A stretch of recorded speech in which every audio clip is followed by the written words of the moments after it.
Welcome to Tamil காவியம்.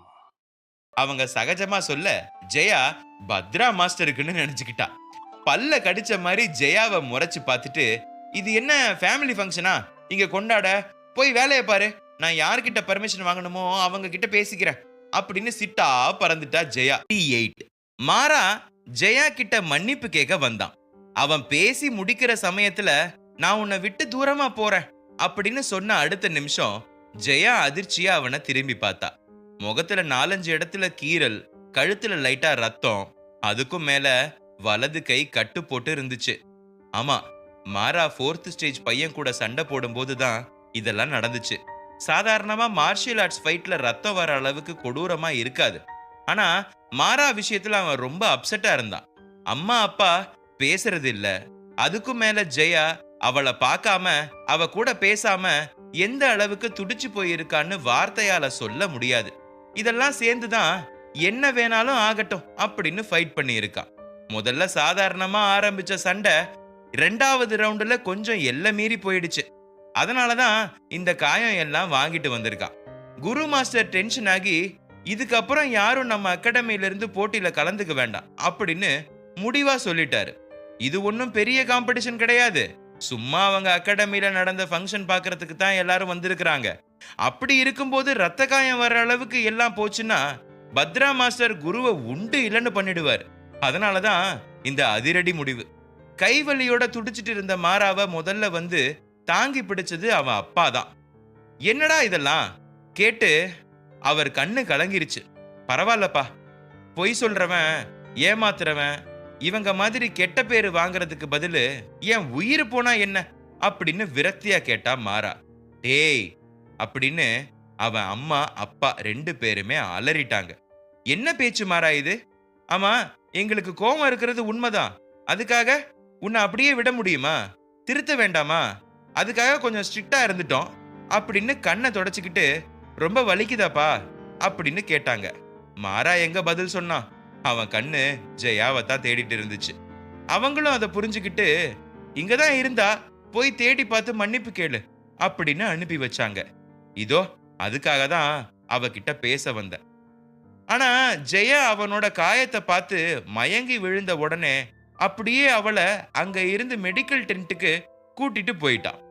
அங்க இருந்த master treatment கொடுத்துட்டு, பயப்பட எதுவும் இல்ல, அதிர்ச்சியில தான் மயங்கி விழுந்துட்டாங்க, 10 நிமிஷத்துல எழுந்துடுவாங்க அப்படின்னு சொல்லிட்டு கிளம்பிட்டார். மாறா அவ பக்கத்திலேயே தான் இருந்தான். ஒரு பையன் முழுசா குரு மாஸ்டர் விஷயத்தை கேள்விப்பட்டு ஜெயாவை பார்க்க வந்தாரு.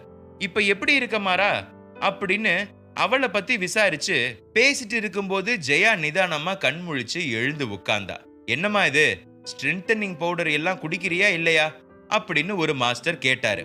அவ இல்லைன்னு தலையாட்ட, இரு இங்க ஏதாவது கிடைக்குதான்னு பார்த்துட்டு வரேன் அப்படின்னு கிளம்பி போயிட்டாரு. மாஸ்டர் நீங்க இருங்க, நான் போய் வாங்கிட்டு வரேன் அப்படின்னு மாறா தடுத்தது அவர் காதுல விழுந்தாலும், நீ அவ கூட இரு அப்படின்னு சொல்லிட்டு கிளம்பிட்டாரு. மாறா திரும்பவும் டென்ட் உள்ள வந்து அவ பக்கத்துல போகாம தள்ளி நின்னுட்டு இருந்தா. எப்படி ரத்த காயம் வர்ற அளவுக்கு அடிபட்டுச்சு அப்படின்னு ஜெயா கேட்க, மாறா போட்டி விஷயத்த சொன்னான். 2 பேரும் அகாடமி உள்ள பேசிக்காம இருந்தாலும் அவங்க கண்ணு ஒருத்தரை ஒருத்தர் தழுவாம இருந்ததே இல்ல.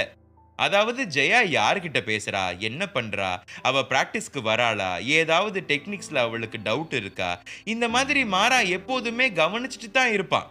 அதே மாதிரி தான் ஜெயாவும். அவன் சாப்பிட்டானா, கிளாஸுக்கு ஒழுங்கா வர்றானா, மாஸ்டர் அவனை ஏதாவது திட்டுறாரா, இதெல்லாம் பார்க்காம அன்னைக்கு நாளே அவளுக்கு முடியாது. ஆனா 2 பேரும் நேரடியா பார்க்கிற சந்தர்ப்பம் வரக்கூடாதுன்னு அதை மட்டும் தவிர்த்துட்டே இருந்தாங்க. அதெல்லாம் யோசிச்ச ஜெயா, நீ அகாடமியில நல்லா தானே பிராக்டிஸ் பண்ண, அப்ப எப்படி இந்த மாதிரி காயம் எல்லாம் வந்துச்சு அப்படின்னு சந்தேகமா கேட்டா. என்கிட்ட யாருமே பேசுறது இல்ல, அந்த ஒதுக்கம், லோன்லினஸ் எல்லாமே சேர்ந்து எனக்கு பயங்கர ஃப்ரஸ்ட்ரேஷன் கொடுத்துச்சு. இப்படி ஏதாவது குரங்கு சேஷ்டை பண்ணினா கண்டிப்பா மாஸ்டர் என்ன வேற அகாடமிக்கு மாத்திருவாருன்னு தான் வேணும்னே சண்டை போட்டேன் அப்படின்னு சொன்னான். நீ வேற அகாடமிக்கு போற பிளானா அப்படின்னு ஜெயா அவனை முறைக்க, யாருக்காக நான் இங்கே இருக்கணும் அப்படின்னு மாறா அவளை பார்த்தான். ஆமா, இந்த பைத்தியக்காரி உன் கண்ணுக்கு எப்படி தெரியவா, இவதான் லூஸ் ஆச்சே, என்ன சொன்னாலும் நம்புவா, அவளோட உண்மையான காதலும் அதே மாதிரி கிறுக்குத்தனமா தானே இருக்கும், உனக்கு தோன்றதுல டவுட்டே இல்ல, நீ இப்பவே கிளம்பு அப்படின்னு சொல்லி அழ ஆரம்பிச்சா. மாறா ஓடி வந்து அவளை இழுத்து அப்படியே கட்டிக்கிட்டா. ஜெயா அவன் கிட்ட இருந்து திமிரி விலகி மாறா நெஞ்சில கை வைக்கிற வரைக்கும் அடிச்சா. சரி ஜெயா, நான் உன்னை காயப்படுத்தணும்னு சொல்லல. என் நிலைமையை யோசிச்சு பாரு. யாரும் என் கூட பேசாம இருந்தா எனக்கும் அப்படித்தானே தோணும் அப்படின்னு கேட்டான். அதை விடு, நீ ஏன் இது வரைக்கும் என்கிட்ட ஒரு வாட்டி கூட மன்னிப்பு கேட்கல அப்படின்னு உரிமையா சண்டை போட்டா ஜெயா. உன் முகத்தை பார்த்து பேசுறதுக்கு எனக்கு தைரியம் இல்லடி, அதான் அப்படின்னு தலைய குனிஞ்சுக்கிட்டான். சரி விடு, இதுல என் மேலதான் தப்பு இருக்கு. நீ சொன்னா எனக்கு எங்க போச்சு புத்தி? எல்லாத்தையும் நம்பி உன்னை வேற ஊசி பேத்தி விட்டுருக்கேன் அப்படின்னு ஜெயா அவ மேல எல்லா பழியையும் போட்டுக்கிட்டா. உடனே மாறா, இல்ல என் மேலதான் தப்பு அப்படின்னு சொல்ல, அதுக்கு ஜெயா இல்ல நான் தான் அப்படின்னு 2 பேரும் பழைய மாதிரி அடிச்சுக்க ஆரம்பிச்சாங்க. ஆனா லிமிட் தாண்டல, முன்ன விட கொஞ்சம் மெச்சூரிட்டி வந்திருக்கு. அதுக்குள்ள குரு மாஸ்டர் சொன்ன மாதிரி ஜெயாக்கு குடிக்கிறதுக்கு ஜூஸ் வாங்கிட்டு வந்தாரு. எல்லாம் முடிஞ்சு அவங்க அகாடமிக்கு வந்து சேர்ந்தாச்சு. அதுக்கப்புறம் அன்னைக்கு கிளாஸ் எதுவும் நடக்கல. மாறாக்கு வலி இருந்ததால கொஞ்சம் ட்ரீட்மெண்ட் எடுத்துக்க வேண்டி இருந்துச்சு. அவன் பக்கத்துல ஜெயா மட்டும்தான் இருந்தா. விஷயம் கேள்விப்பட்டு வந்த அழகி 2 பேரும் சேர்ந்தாச்சுன்னு ஒரு பெருமூச்சு விட்டா. ஏய் அழகி, சத்தம் போடாத, இப்பதான் மாறா தூங்க ஆரம்பிச்சிருக்கான்னு ஜெயா சொல்ல, இதெல்லாம் ரொம்ப ஓவர் அப்படின்னு அழகி அவ முதுகுல ஒண்ணு வச்சா. நீங்க மட்டும் உங்க ஆளுக்கு உடம்பு சரியில்லைன்னா துடிக்கல, அதே மாதிரிதான் நாங்களும் அப்படின்னு ஜெயா முகத்தை சுழிச்சா. அழகிக்கு இப்பதான் மனசு நிம்மதியா இருந்துச்சு. அது மட்டும் இல்ல, காலையில அவங்க கிளம்பும் போது மாறாவ தனியா கூப்பிட்டு திட்டி ஜெயா கிட்ட பேச சொன்னதே அவதான். இங்க இந்த 2 பக்க கதைய பட்டுக்கிட்ட வீரா சொல்லி முடிக்க, ஓ அந்த பையன் எப்போதுமே சோகமா சுத்திட்டு இருந்தானா அப்படின்னு கேட்டுச்சு. ஆமா, நீ ஏன் அவங்கள பாத்துட்டு வரும்போது இந்த விஷயம் எல்லாம் என்கிட்ட சொல்லல அப்படின்னு வீரா கேட்டான். நான் எங்க அங்க ரொம்ப நேரம் இருந்தேன், போவேன் 10 நிமிஷம் விசிட் அடிப்பேன், யாருக்கும் எந்த பிரச்சனையும் இல்லைன்னு தெரிஞ்சா உடனே கிளம்பி வந்துடுவேன். இந்த அளவுக்கு டீப்பா அவங்கள ஃபாலோ பண்ணல வீரா அப்படின்னு சொல்லுச்சு. கொஞ்ச நேரத்துல பட்டு கிளம்ப வீரா நல்லா தூங்கி ரெஸ்ட் எடுத்து அடுத்த நாள் காலையில சீக்கிரமாவே அகாடமிக்கு வந்துட்டான். இங்க 2 நாளா வி மாஸ்டர் கூடவே இருக்க சொன்னதால வீரா யாருக்கும் காத்துட்டு இருக்க வேண்டிய அவசியம் இல்ல. வந்த உடனே அவனுக்கு வேலை அசைன் பண்ணி இருப்பாங்க, அதெல்லாம் முடிச்சிட்டு பிராக்டிஸ் பண்ண ஆரம்பிக்க வேண்டியதுதான். ஆனா இன்னைக்கு யாருமே கிரவுண்ட்ல இல்ல. அதனால வீரா சுத்தி சுத்தி பார்த்துட்டு இருந்தான். அப்ப யோகி வந்து உன்னை மாஸ்டர் கூப்பிட்டாரு அப்படின்னு சொல்லி அழைச்சிட்டு போனான். அங்க ஆரியன், அதிரன், ஜீவன் நின்னுட்டு இருந்தாங்க. வி மாஸ்டர் எல்லாரையும் ஒரு தடவை பார்த்துட்டு உங்களுக்கு ஒரு டாஸ்க் கொடுக்க போறேன் அப்படின்னு சொன்னார். எல்லாருக்கும் ஆர்வம் வந்துச்சு. அதுல அதிரன் மட்டும் உடனே மாஸ்டர் போன வாட்டி மாதிரி புலி சிங்கம் ஏதாவது அடிக்கணுமா அப்படின்னு கேட்டான். இல்லப்பா, நீங்க எல்லாரும் அதுல கெட்டிக்காரங்க, எனக்கு நல்லாவே தெரியும் அப்படின்னு வீராவையும் அந்த கும்பலோட சேர்த்துக்கிட்டாரு. அப்ப என்னவா இருக்கும் அப்படின்னு எல்லாருக்குமே ஆர்வம் வந்துச்சு. முதல்ல இந்த டாஸ்க் ஆகாய மலையில கிடையவே கிடையாது, நீங்க எல்லாரும் சக்கரவர்த்தி சாம்ராஜ்யத்துக்கு போக போறீங்க அப்படின்னு சொன்னாரு. அது ராணா சாம்ராஜ்யம் மாதிரி தான் இருக்கும். ஒரு காலத்துல கொடி கட்டி பறந்துட்டு இருந்த அந்த ஊரு சமீப காலமா ஒரு கண்ணுக்கு தெரியாத நோய் அந்த ஊருக்குள்ள வந்து எல்லாரையும் அழிச்சிருச்சு. கொஞ்சம் கொஞ்சமா அந்த ஊர் மக்கள் வேற ஊருக்கு போய் அவங்களால அடுத்த ஊர் ஜனங்களுக்கும் அந்த நோய் பரவி பெரிய பிரச்சனை ஆயிடுச்சு. நடுவுல ஏதோ ஒரு நாட்டு வைத்தியம் மாதிரி ஒண்ணு கண்டுபிடிச்சு ஓரளவுக்கு அந்த வியாதிய கட்டுப்பாட்டுல கொண்டு வந்து இருக்காங்க. எப்போதுமே அதுக்கு நம்ம முக்கியத்துவம் கொடுக்கறோமோ அதே மாதிரி தான் ஜோஷியம், ஜாதகம், கட்டம் எல்லாத்துக்குமே மரியாதை கொடுக்கறது நம்ம மக்கள் வழக்கம். அதே மாதிரி தான் அந்த ஊரு ராஜாவும் நினைச்சாரு. அதாவது சக்கரவர்த்தி தன்னோட ஆஸ்தான ஜோஷியரை வர வச்சு இந்த நோயை கம்ப்ளீட்டா அழிக்க ஏதாவது பண்ண முடியுமான்னு கேட்டிருக்காரு. உடனே அவர் சோழி உருட்டி பார்த்து எதுவும் இல்ல அப்படின்னு கை விரிக்க நாட்டு மக்களை காப்பாத்த அவரே களத்துல இறங்கினாரு. அதாவது டெய்லி அவரே ஊரை சுத்தி ஒரு நோட்டம் விடுவார். ஏதாவது சந்தேகப்படுற மாதிரி இருந்துச்சுன்னா உடனே அதை அழிச்சு நாட்டை காப்பாத்துறத உயிர் மூச்சா நினைச்சிட்டு இருந்தாரு. அதனால அந்த ஊர் மக்கள் கொஞ்சம் நிம்மதியா மூச்சு விட ஆரம்பிச்சாங்க. ஆனா அது அவங்களுக்கு நிரந்தரம் இல்லைன்னு ஒரு நாள் விடியல் பெரிய இடிய தூக்கி அவங்க தலை மேல போட்டுச்சு. அதாவது சக்கரவர்த்தி இறந்துட்டாரு. இத மக்களால தாங்கிக்க முடியல. 2-3 நாள் மந்திரி கூட இத மறைச்சு வச்சாரு. ஆனா ஒரு கட்டத்துல சக்கரவர்த்தி எங்கன்னு கேட்டு தொல்லை பண்ண வேற வழி இல்லாம விஷயம் வெளியே வந்துச்சு. சில பேர் அவர் அந்த கொடிய நோயால தான் இறந்திருப்பாருன்னு பேசிக்க, இன்னும் சில பேர் ராஜாக்கே இந்த நிலைமை வந்திருக்குன்னா நம்ம எல்லாம் என்ன ஆக போறோம்னு பயந்தாங்க. இதெல்லாம் பக்கத்துல இருக்கிற எல்லா நாட்டுக்கும் பரவுச்சு. ஆனா யாரும் எதுவும் பண்ண முடியாது. நோய் கட்டுப்பாட்டுல இருக்குன்னு தெரிஞ்சாலும் எல்லாரும் வர பயந்தாங்க. அதுக்கு காரணம் அது ஒரு பரவும் நோய். சக்கரவர்த்தி ஸ்டோரி முடிஞ்சு இப்போ வி மாஸ்டர் கேள்வி கேட்க ஆரம்பிச்சார். இப்போ நான் உங்களை இந்த ஊருக்குள்ள போக சொன்னா நீங்க என்ன பண்ணுவீங்க அப்படின்னு கேட்க எல்லாரும் அவங்க பதில சொன்னாங்க. முதல்ல ஜீவன், கண்டிப்பா போவேன் மாஸ்டர், தம்ஸ் அப் காட்ட. அடுத்தது அதிரன், நோயின்னு இருந்தா கண்டிப்பா மருந்தும் இருக்கும், அதனால நான் ரெடி அப்படின்னு சொன்னான். அடுத்ததா வீரா, எங்களை அந்த ஊருக்குள்ள விடுவாங்களா அப்படின்னு கேட்க, அது என்னோட பொறுப்பு அப்படின்னு வி மாஸ்டர் சொல்லிட்டாரு. உடனே வீராவும் ஓகேன்னு பதில் சொல்லிட்டான். அடுத்ததா ஆரியன், மாஸ்டர் எனக்கு ஒரு சந்தேகம், ஏன் அந்த சக்கரவர்த்தி வேற ஏதாவது காரணத்தினால இறந்திருக்க கூடாது அப்படின்னு ஸ்மார்ட்டா கேட்டான். உண்மையாவே அவன் யோசிச்ச கோணத்துல யாருமே திங்க் பண்ணல. வி மாஸ்டர் அவனை தட்டி கொடுத்து, இதுக்காக தான் உன்னை இந்த டீம் கேப்டனா போட்டிருக்க சொல்ல அப்படின்னு சொல்ல, அவன் குனிஞ்சு மரியாதை கொடுத்து அதை அக்செப்ட் பண்ணிக்கிட்டான். இந்த மிஷனுக்கு மொத்த 4 பேர் அசைன் பண்ணிருக்கேன்.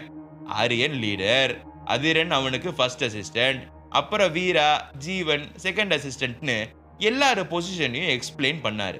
அடுத்ததா பேட்டில் பாயிண்ட்ஸ் 100 பாயிண்ட்ஸ். இப்ப நீங்க குரூப்பா அந்த டாஸ்கை முடிச்சா கிடைக்கும், இல்ல தனித்தனியா முடிச்சா அதுக்கும் 100 பாயிண்ட் கொடுப்பேன். நெக்ஸ்ட் ஆரியன் சொன்ன மாதிரி வேற யாராவது இதை வேணும்னே செஞ்சு அந்த ஊர் மக்களை மிரட்டிட்டு இருந்தா அவங்கள நீங்க தாராளமா என்ன வேணும்னாலும் பண்ணலாம், அதுக்கும் தனியா பாயிண்ட்ஸ் உண்டு அப்படின்னு சொல்லி முடிச்சாரு வி. உடனே ஜீவன், மாஸ்டர் இந்த டாஸ்க் பேரு மிஷன் இம்பாசிபிள்னு வச்சுக்கிறேன் அப்படின்னு சொல்ல, நல்லா இருக்கு அப்படின்னு சிரிச்சாரு. சரி, நீங்க கிளம்புறதுக்கான எல்லா ஏற்பாடும் இன்னைக்கே ஆரம்பிச்சிரும், இன்னும் 3 நாள் தான் இருக்கு, ஃபர்ஸ்ட் டாஸ்க் பண்ண ரெடியா இருங்க அப்படின்னு சொல்லி அவங்கள அனுப்பி வச்சாரு. இந்த மிஷன் பாசிபிள் விஷயம் கேள்விப்பட்டு சஞ்சீவன் வானத்துக்கும் பூமிக்கும் குதிச்சிட்டு இருந்தான். அவனை பொறுத்த வரைக்கும் வீரா சாகணும், அது ஆகாயத்துல நடந்தா என்ன பூமியில நடந்தா என்ன, ஐ ஆம் வெயிட்டிங் அப்படின்னு ஜாலியா இருந்தான். யோகிய மாஸ்டர் செலக்ட் பண்ணலன்னு அவனுக்கு கொஞ்சம் கூட வருத்தமே இல்ல. இத என்னைக்கு யோகி புரிஞ்சுக்கிறானோ அப்பதான் அவன் ராணா மாஸ்டர் அருமையை உணர்வான். வீரா இந்த விஷயத்தை சித்து தாரா கிட்ட சொல்ல அவங்க முகமே தொங்கி போயிருச்சு. டேய், நீங்க என்ன சின்ன பசங்களா, இது மாதிரி உங்களுக்கும் கண்டிப்பா பின்னாடி டாஸ்க் எல்லாம் வரப்போகுது, குண்டு சட்டில குதிரை ஓட்டிட்டு இருக்க முடியாது, புரியுதா அப்படின்னு சித்து தலையில தட்டுனான். ஆமா, அங்க போனா அண்ணிய பாப்பியா அப்படின்னு சித்து கேட்க, நான் திரும்பி வரும்போது நீங்க 2 பேரும் செகண்ட் ஸ்டேஜ்ல இருக்கணும், புரியுதா அப்படின்னு பேச்ச மாத்துனா வீரா. 2 பேரும் வேண்டா வெறுப்பா தலையாட்ட, அப்ப சரியா கதவு தட்டுற சத்தம் கேட்டுச்சு. வெளியே கொம்பனும் ரூபினியும் நின்னுட்டு இருந்தாங்க. வாங்க வாங்க அப்படின்னு வீரா அவங்கள சிரிச்ச முகமா உள்ள கூட்டிட்டு வந்தான். முதல்ல நீ டாஸ்க் செலக்ட் ஆனதுக்காக எங்க வாழ்த்துக்கள் அப்படின்னு 2 பேரும் சந்தோஷமா கை கொடுத்தாங்க. வீராவை பொறுத்த வரைக்கும் ரூபினியும் கொம்பனும் ரொம்ப திறமைசாலிங்க, அது மட்டும் இல்லாம ஆகாயமலை அரண்மனை வாரிசுங்க. அப்படி இருந்தும் இந்த டாஸ்க்ல சேர்த்துக்காம தள்ளி வைக்க என்ன காரணம்னு வீராக்கு புரியல. அதை விட அவங்க 2 பேரும் இங்க வந்து சகஜமா பேசிட்டு இருக்கிறது வீராக்கு சந்தோஷமா இருந்துச்சு. வீரா, உன்கிட்ட ஒரு முக்கியமான விஷயம் பேசுறதுக்கு வந்தோம். உங்க டீம்ல அந்த அதிரன் இருக்கான்ல, அவன் கிட்ட கொஞ்சம் தள்ளியே இரு அப்படின்னு ரூபினி சொன்னான். அதிரன் பேரை கேட்ட உடனே இங்க 2 ஜீவன் ஒருத்தர் முகத்தை ஒருத்தர் பாத்துக்கிட்டாங்க. ஏன் ரூபினி அப்படின்னு வீரா புரியாம கேட்க, எங்க போனாலும் அவன் தான் ஹைலைட்டா தெரியணும்னு நினைப்பான், அதனால கொஞ்சம் டாமினேட் பண்ற மாதிரி இருந்துச்சுன்னா யோசிக்காம சொல்லிடு அப்படின்னு சொன்னான். வீரா இன்னும் அதிரன் கிட்ட பேசல, பழகல. அதுக்கும் மேல இது டாஸ்க், பெருசா ஒட்டி உறவாடுறதுக்கு யாருக்கும் இங்க டைம் இருக்காது. அதனால ரூபினி சொன்னதை பெருசா எடுத்துக்கல. எல்லாரும் கிளம்பின உடனே பட்டு வந்துச்சு.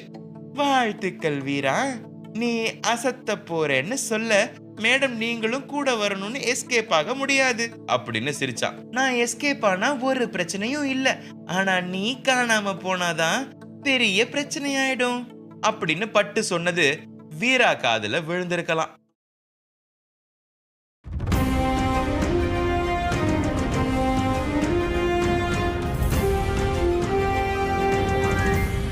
எபிசோட் 89.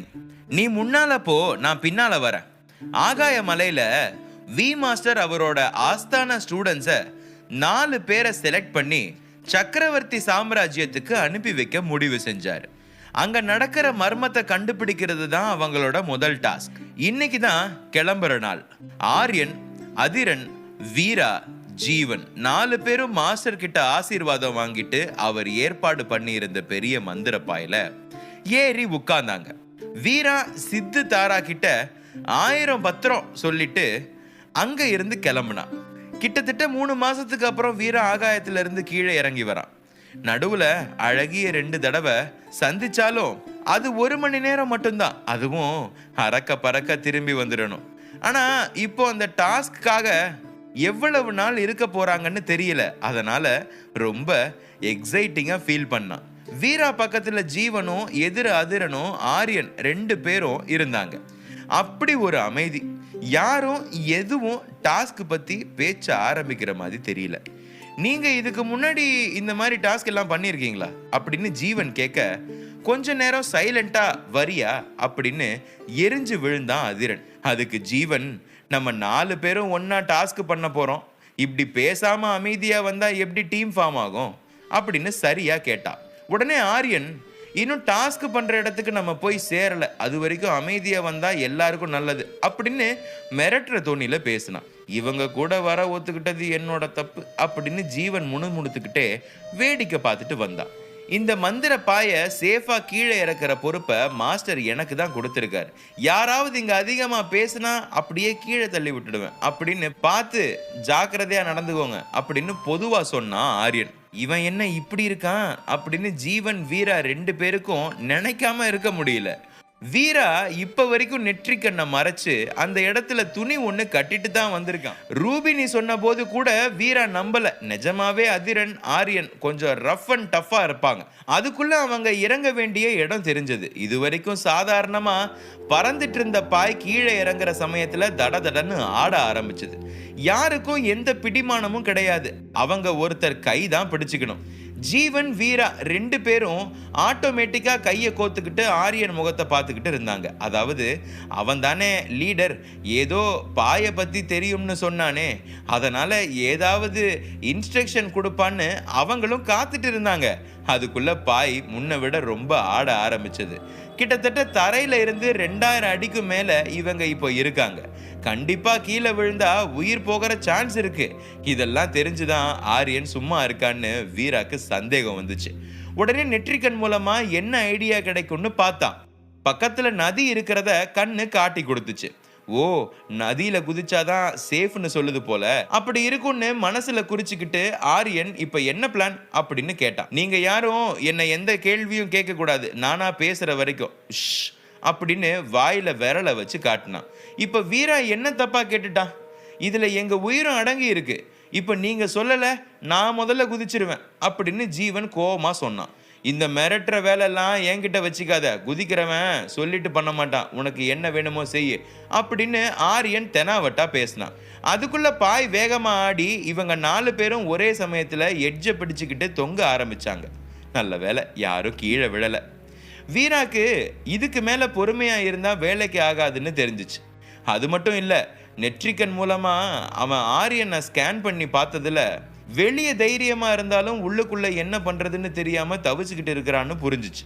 உடனே வீரா அவன் படிச்ச டெக்னிக்ஸை இங்க யூஸ் பண்ண முடிவு செஞ்சான். அதாவது என்னைக்கு இந்த மாதிரி பாய அவன் பார்த்தானோ அப்பவே இதுக்கு சம்பந்தமான பிளஸ் மைனஸ் எல்லாத்தையும் படிச்சு வச்சுக்கிட்டான். அதுபடி இதுவும் ஒரு வகையான பேராஷூட் மாதிரி தான். நம்ம சேஃபா லேண்ட் ஆகிறதுக்கு எனக்கு ஒரு ஐடியா தெரியும், சொல்லவா அப்படின்னு வீரா கேட்டான். அந்த காத்து சத்தத்துல அவன் பேசுனது அவங்களுக்கு சரியா காதுல விழல. ஆனா ஆரியனுக்கு லிப் மூவ்மெண்ட் தெரியும். உடனே பாயோட பறந்துட்டு இருக்கிற ஸ்பீடை கம்மி பண்ணான். வீரா என்ன ஐடியா சொல்லு அப்படின்னு ஆரியன் கேட்க, நதியில குதிச்சிடலாம், அதான் இப்போதைக்கு சேஃப் அப்படின்னு சொன்னான். 3 பேரும் வீராவை மெச்சுதலா பார்த்தாங்க. ஆனா வெளியே காட்டிக்கல. திரும்பவும் வீரா, நதி நம்ம பறந்துட்டு இருக்கிற இடத்துல இருந்து கிட்டத்தட்ட 2 கிலோமீட்டர் தூரத்துல தான் இருக்கு, பயப்பட வேணாம் அப்படின்னு சொன்னான். உனக்கு ஏற்கனவே இந்த இடம் தெரியுமா அப்படின்னு ஜீவன் சந்தேகமா கேட்க, நான் கிளம்பும் போது இந்த இடத்தோட மேப் பார்த்துட்டு வந்தேன் அப்படின்னு சமாளிச்சிட்டான்.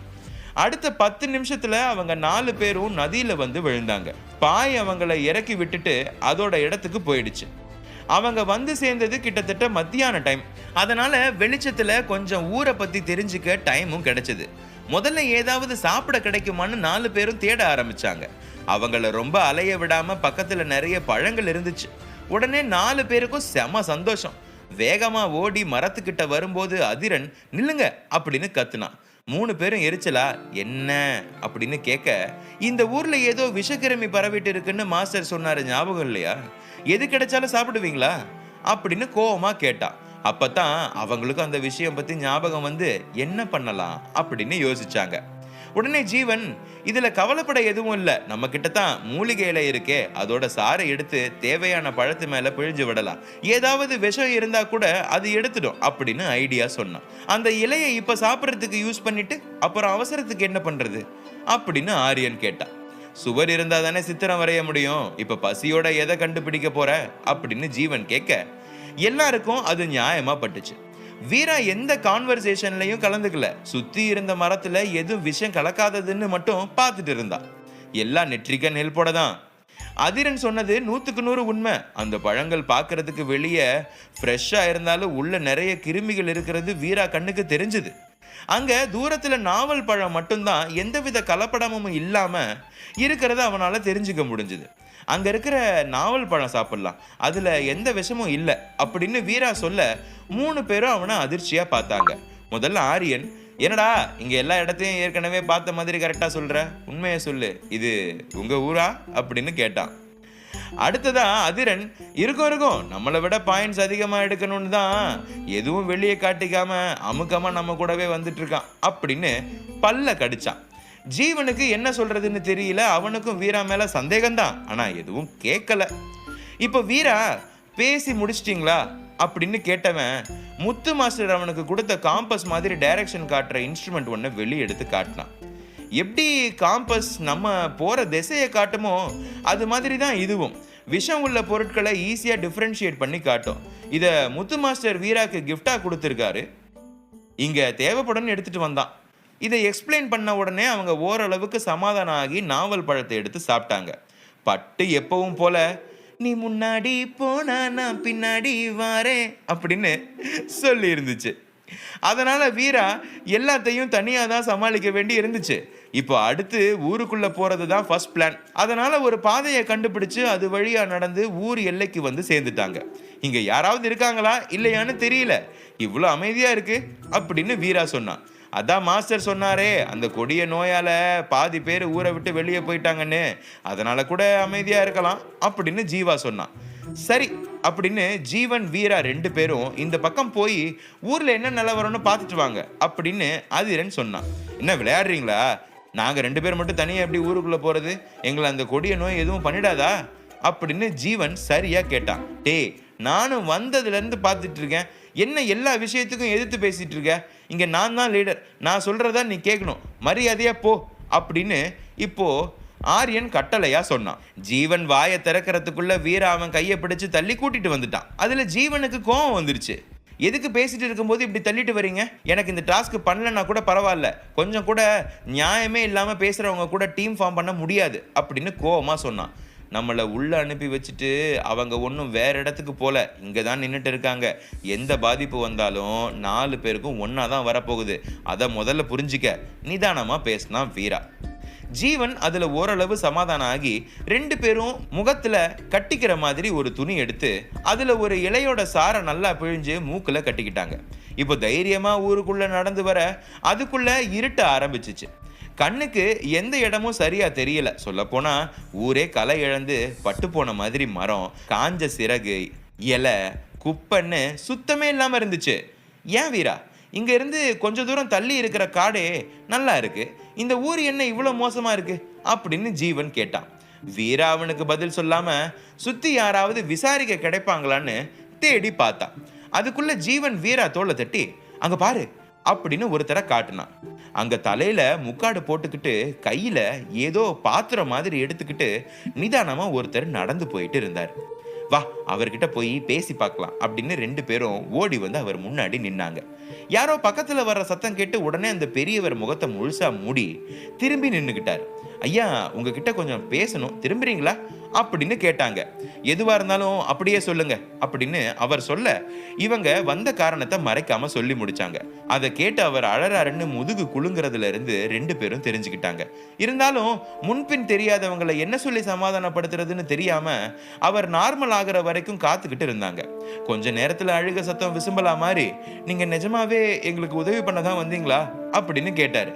ஆமா ஐயா, ஆனா அதுக்கு உங்களோட உதவி வேணும் அப்படின்னு வீரா சொன்னான். நீங்க என்ன கேட்க போறீங்கன்னு எனக்கு தெரியும். நான் அரண்மனையில வேலை பார்க்கிற சமையல்காரன். அந்த கொடிய நோய் 6 மாசத்துக்கு முன்னாடி எங்க ஊர் மக்களை தாக்க ஆரம்பிச்சது அப்படின்னு திரும்பவும் அழுதாரு. அவரை தொட்டு சமாதானப்படுத்தலாமா வேண்டாமான்னு 2 பேருக்குமே தெரியல. இருந்தாலும் அழ வேண்டாம்னு வாய் வார்த்தையா சொல்லிட்டே இருந்தாங்க. எங்க சக்கரவர்த்தி ஐயா மக்களை பாதுகாக்கிறதுக்கு எத்தனையோ வழியை கண்டுபிடிச்சாரு. ஆனா கடைசியில அவர் உயிரே போயிடுச்சு அப்படின்னு உச்சி கொட்டினாரு. இப்ப ஊர்ல மக்கள் இருக்காங்களா இல்லையா அப்படின்னு ஜீவன் கேட்டான்.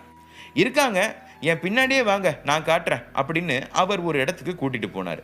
அது ஒரு குடோன் மாதிரி இருந்துச்சு. ஆனா கொஞ்சம் பெரிய இடமா தான் கட்டி இருந்தாங்க. உள்ள போக வேண்டாம், அந்த ஜன்னல் வழியா அவங்கள பாருங்க அப்படின்னு அந்த பெரியவர் வழியை விட்டு நின்னாரு. உள்ள கிட்டத்தட்ட 300 பேருக்கு மேல வரிசையா படுக்க வச்சு இருந்தாங்க. அவங்க எல்லாரும் உயிரோட தான் இருக்காங்கன்னு கால் கை அசைவுல தெரிஞ்சுக்க முடிஞ்சிச்சு. வீரா நெற்றிக்கண் மூலமா அவங்க உடம்புக்குள்ள என்ன மாற்றம் நடந்துகிட்டு இருக்குன்றத தெரிஞ்சுக்கிட்டான். ஏதோ நீல கலர்ல ரத்தத்துல கலந்து அவங்க இந்த நிலைமைக்கு ஆளாகி இருக்காங்கன்னு புரிஞ்சுக்க முடிஞ்சிச்சு. ஆனா அது இயற்கையா நடந்த மாதிரி வீராவுக்கு தெரியல. யாரோ ஏதோ பண்ணி இருக்காங்கன்னு அவன் புரிஞ்சுக்கிட்டான்.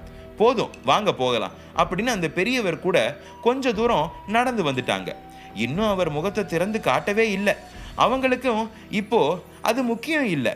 ஒரு வேளை காட்டி இருந்தா வந்த வேலை முடிஞ்சிருக்கும். என்ன பண்றது, எல்லாம் விதி. சரி ஐயா நாங்க கிளம்புறோம் அப்படின்னு வீரா சொல்ல, எங்களுக்கு எங்க ராஜா சாவுல சந்தேகம் இருக்கு அப்படின்னு அந்த பெரியவர் சொன்னாரு. எதனால அந்த சந்தேகம்? யாராவது இந்த ஊருக்கு புதுசா ராஜாவை பார்க்க வந்துட்டு போனாங்களா அப்படின்னு வீரா கேட்டான். நிறைய பேர் வந்துட்டு போவாங்க, அதனால குறிப்பிட்டு ஒருத்தரை மட்டும் தப்பு சொல்ல முடியாது.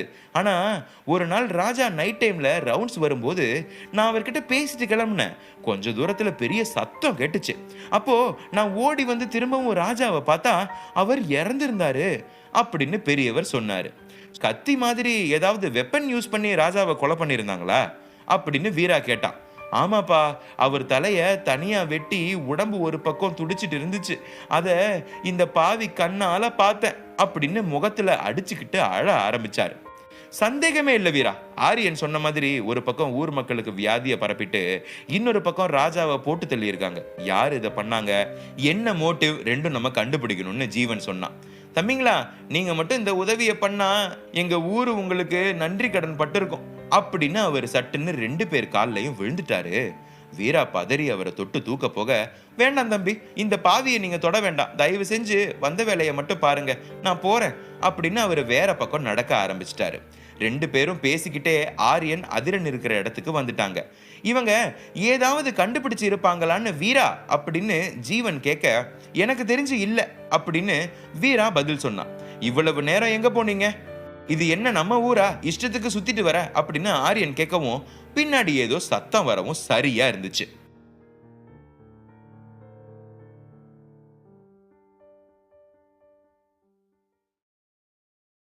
அப்படின்னு அந்த மரத்தை தொட்டு பார்த்தான் ஆரியன். எல்லாம் நமக்கு தேவைப்படுறது தான், கொஞ்சம் தள்ளி வாங்க அப்படின்னு அந்த மரத்தோட 4 பேரும் ஒரு இடத்துல கீழே உட்கார்ந்தாங்க. அதிரன் அதோட நடுப்பக்கத்தை தொட்ட உடனே 2ஆ பிளந்து அவங்களுக்கு தேவையான வெப்பன்ஸ் அது உள்ள மறைச்சு வைக்கிறதுக்கு வசதியா இருந்துச்சு. அந்த வேலை முடிஞ்ச உடனே வீரா அந்த பெரியவர் சொன்ன விஷயத்த சொன்னான். சரி வாங்க, கொஞ்சம் கூட டைம் வேஸ்ட் பண்ணக்கூடாது, உடனே அந்த ராஜாவை கொலை பண்ண இடத்துக்கு போலாம் அப்படின்னு பெரியவர் சொன்ன விஷயத்தை வச்சுக்கிட்டு கிளம்புனாங்க. அவங்க வந்தது ஊருக்கு அந்த பக்கம் ஒதுக்குப்புறமா இருக்கிற ஒரு இடம். அங்கங்க காஞ்சி போன ரத்த துளி ஒரு பக்கமும் ரத்தக்கார படிச்ச ஸ்வாடு ஒரு பக்கமும் இருந்துச்சு. அந்த கொலைகாரன் இந்த ஆதாரத்தை விட்டுட்டு போயிருக்கான்னா கண்டிப்பா அவனுக்கும் பயம் கிடையாது. அதே மாதிரி யாரும் அவனை நெருங்க முடியாதுன்னு இங்க வர்றவங்களுக்கு பயம் காட்ட இதெல்லாம் பண்ணிட்டு இருக்கான் அப்படின்னு ஆரியன் சொன்னான். 3 பேருக்கும் அது கரெக்ட்னு பட்டுச்சு. வீரா கண்ணுக்கு நெற்றிக்கண் பல விஷயத்தை காட்ட உள்ள அதிர்ந்தாலும் உடனே வாங்க அந்த பக்கம் போய் பார்க்கலாம் அப்படின்னு முன்னாடி நடந்து போனான். கொஞ்ச தூரத்துல அவங்களுக்கு ஏதோ கெட்ட வாடை வர ஆரம்பிச்சது. இப்ப நைட் டைம் ஆனதால எதையும் சரியா பார்க்க முடியல. மூக்க பொத்திக்கிட்டு தட்டு தடுமாறி தான் வீரா சொன்ன இடத்துக்கு வர முடிஞ்சிச்சு. அந்த ரத்த வாடையை நெருங்கின உடனே 4 பேர் உடம்பும் உறைஞ்சு போற அளவுக்கு பயம் வந்துச்சு. யாரோட தலையோ அங்க துண்டமா வெட்டப்பட்டு உடம்பு தனியா இருந்துச்சு. அந்த பெரியவரும் இதே விஷயம் தான் சொன்னாரு. ஆனா கேள்விப்படும் போது இருக்கிற தைரியம் அதை நேர்ல பார்க்கும்போது அவங்களுக்கு இல்லை. ஆரியன் தைரியமா அந்த கழுத்து துண்டமா வெட்டப்பட்டு இருக்கிற முகத்தை பார்த்தான். அது செதஞ்சு போய் ரொம்ப பயங்கரமா இருந்துச்சு. 4 பேரும் எச்சில் விழுங்கி அதை சுத்தி பார்த்துட்டு வேற எதையும் கண்டுபிடிக்க முடியாம அந்த இடத்தை காலி பண்ணாங்க. இப்ப திரும்பவும் ஊர் எல்லைக்கிட்ட வந்தவங்களுக்கு எங்க தங்குறது என்ன பண்றதுன்னு தெரியல. உடனே ஜீவன் அந்த பெரியவர் இங்க பக்கத்துல தான் எங்கேயாவது இருப்பாரு, அவர்கிட்ட போய் கேட்டு பார்க்கலாம்னு ஐடியா சொன்னான். அதெல்லாம் வேண்டாம், ரிஸ்க். அவரே முகத்தை காட்ட முடியாம மூடி இருந்து பேசினாருன்னு சொன்னீங்க. இப்ப போனா மட்டும் நம்மளை பார்த்து பேசி ஹெல்ப் பண்ணிடுவாரா அப்படின்னு ஆரியன் கேட்டான். இப்படியே 4-5 ஐடியா யோசிச்சு பார்த்து கடைசியில ஊருக்கு வெளியே படுத்துக்கலான்னு முடிவு பண்ணிட்டாங்க. 4 பேரும் ஒரே சமயத்துல தூங்கிட்டா யாராவது அட்டாக் பண்ணா கூட தெரியாது. அதனால 2 மணி நேரத்துக்கு ஒருத்தர் முழிச்சு இருந்து பார்த்துக்கணும்னு முடிவெடுத்தாங்க. வீராக்கு அங்க நடக்கிற விஷயம் ரொம்ப மர்மமா இருந்ததால நான் முதல்ல பாத்துக்கிறேன் அப்படின்னு அவனே முந்திக்கிட்டு சொன்னான். சரின்னு மத்த 3 பேருக்கும் உண்மையாவே ரொம்ப சந்தோஷம். என்னதான் வெளியே ரொம்ப தைரியமா இருக்கிற மாதிரி காட்டிக்கிட்டாலும் உள்ளுக்குள்ள உதறல் இருக்கத்தான் செஞ்சது. 3 பேரும் கண்மூடி படுத்துக்கிட்டாங்க. பயங்கர அசதியா இருந்ததால அதிரன் ஆரியன் 2 பேரும் உடனே தூங்க ஆரம்பிக்க ஜீவன் மட்டும் திரும்பி திரும்பி படுத்துக்கிட்டு இருந்தான். அப்ப திடீர்னு ஒரு கருப்பு உருவம் அவங்க இடத்தை தாண்டி போன மாதிரி அவனுக்கு தோணுச்சு. முதல்ல ஏதோ பிரம்மன்னு நினைச்சுக்கிட்டு ஜீவன் அதை பெருசா எடுத்துக்கல. ஆனா கொஞ்ச நேரத்துல ஏதோ காலடி சத்தம் மாதிரி கேட்டுச்சு. ஜீவன் கண்ணை திறந்து பார்க்க திரும்பவும் அதே கருப்பு உருவம் தான். இது கண்டிப்பா பிரம்ம கிடையாது, யாரோ அங்க சுத்திட்டு இருக்காங்கன்னு ஜீவன் புரிஞ்சுக்கிட்டான்.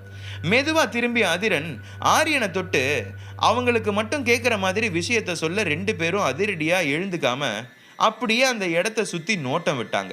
டே, வீரா எங்க இருக்கான்னு தெரியுமா அப்படின்னு அதிரன் கேட்டான். அங்க மரத்துக்கிட்ட தான் ஏதோ பண்ணிட்டு இருக்கான், இப்போ தெரியல அப்படின்னு ஜீவன் சுத்தி சுத்தி பார்த்துட்டு பதில் சொன்னான். 10 நிமிஷம் அவங்க அந்த இடத்த விட்டு எழுந்துக்கல. அதே பொசிஷன்ல திரும்பவும் அந்த கருப்பு உருவம் வருதான்னு பார்த்துக்கிட்டு தான் இருந்தாங்க.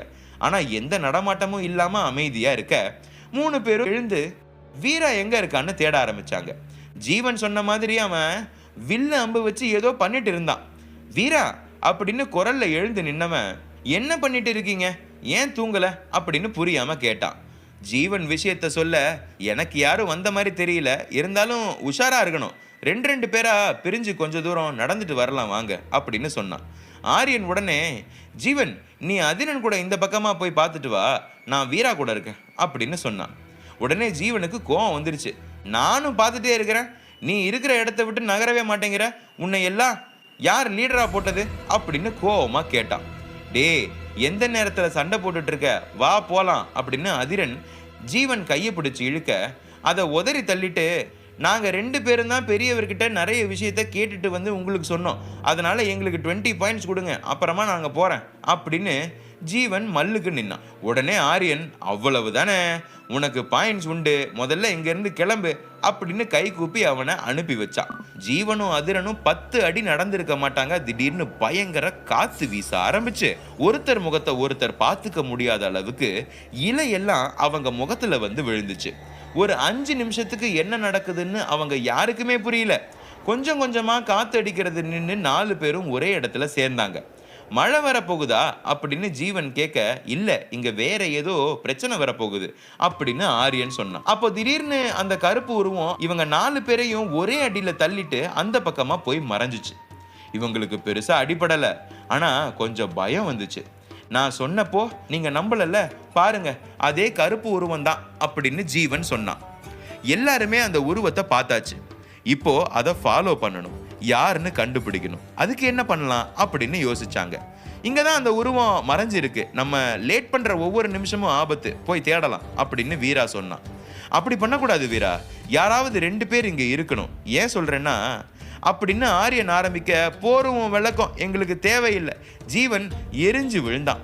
சரியா அப்போ அவங்க நின்னுட்டு இருந்த இடத்துல ஏதோ ஒரு பெரிய கல்லு ஒண்ணு மேல இருந்து விழ, உடனே வீரா அவங்க 3 பேரையும் கீழே தள்ளிட்டு அந்த கல்லு மேல ஏறி மரத்துக்கு மரம் தாவி மறைஞ்சிட்டான்.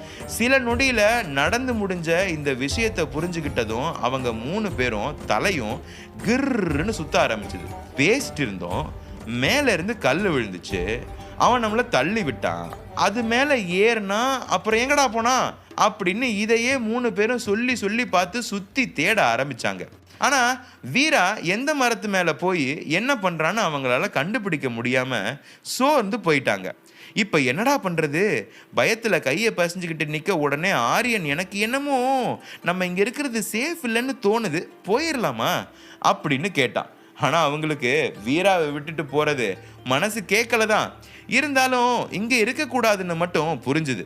உடனே அவங்க எடுத்துக்கிட்டு வந்த வெப்பன்ஸை பேக் பண்ணி திரும்பவும் வீரா எங்கேயாவது இருக்கானான்னு தேடி பார்த்துட்டு வேற வழி இல்லாம நடைய கட்டுனாங்க. முதல்ல ஓட ஆரம்பிச்சவங்க கொஞ்ச நேரத்துல ஊருக்குள்ள வந்ததா நினைச்சு மெதுவா நடக்க ஆரம்பிச்சாங்க. ஊரு இப்ப வரைக்கும் மத்தியானம் எப்படி இருந்துச்சோ அதே அமைதி தான், யாரும் வெளியே வந்த மாதிரி தெரியல. ஜீவன், அந்த பெரியவரை எங்கேயோ பார்த்தேன்னு சொன்னியே, அது எந்த இடம் ஞாபகம் இருக்கா அப்படின்னு கேட்டான் ஆரியன். அதுக்கு ஜீவன் அவனை அசிங்கமா திட்ட முடியாம பல்ல கடிச்சு, இதுக்கு தான் அப்பவே அங்க போலான்னு தலைப்பாட அடிச்சுக்கிட்டேன், என் பேச்ச கேட்டீங்களா, இப்ப பாரு வீரா எங்க போனான்னு தெரியல அப்படின்னு வருத்தமா சொன்னான். டேய், அங்க சுத்தி இங்க சுத்தி திரும்பவும் இதே இடத்துக்கு வராத, இப்போ நம்ம பாதுகாப்பா தங்கணும், அதுக்கு வழி சொல்லு அப்படின்னு சொன்னான். அதிரன் ஆரியன் பேசிட்டு வர பக்கத்துல திடீர்னு ஜீவா காணோம். இவன் எங்கடா போனா அப்படின்னு திரும்ப பார்க்க ஜீவன் பேயரைஞ்ச மாதிரி நின்றுட்டு இருந்தான். டே, ஏற்கனவே கண்ணு தெரியல, எப்படியோ தட்டு மாதிரி இங்க வந்துட்டோம், இன்னும் கொஞ்சம் தூரம் தான், கண்டிப்பா ஏதாவது இடம் கிடைக்கும், சீக்கிரம் நட அப்படின்னு ஜீவன் கையை பிடிச்சு இழுத்தான் அதிரன். எங்க வர சொல்ற? திரும்பி கொஞ்சம் பாருங்க, நம்ம எங்க இருந்து கிளம்பி வந்தோமோ அங்கதான் இப்ப நின்றுட்டு இருக்கோம் அப்படின்னு உதடு துடிக்க சொன்னான். அதுக்கப்புறம் தான் அதிரன் ஆரியன் 2 பேரும் சுத்தி பார்த்து புரிஞ்சுக்கிட்டாங்க. அதாவது வீரா எந்த இடத்துல மறைஞ்சு போனானோ திரும்பவும் அங்கதான் அவங்க வந்து நிக்கிறதே. அப்படின்னா கிட்டத்தட்ட 2 மணி நேரம் எங்க நடந்து போனோம்? கை கால் எல்லாம் உதற ஆரம்பிச்சுது. என்னப்பா தம்பிங்களா, நல்லா இருக்கீங்களா?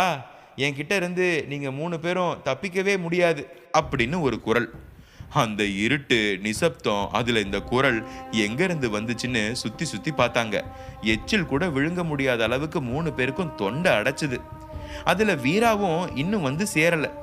உடனே அதிரன், 2 பேரும் பயப்படாதீங்க, என் கையை கெட்டியா பிடிங்க, இங்க இந்த மாதிரி நிறைய மர்மமான இடத்த பத்தி மாஸ்டர் எனக்கு சொல்லி கொடுத்துருக்காரு, அதனால பதில் கொடுக்காம தப்பிக்கிற வழியை மட்டும் பார்க்கணும் அப்படின்னு சொன்னான்.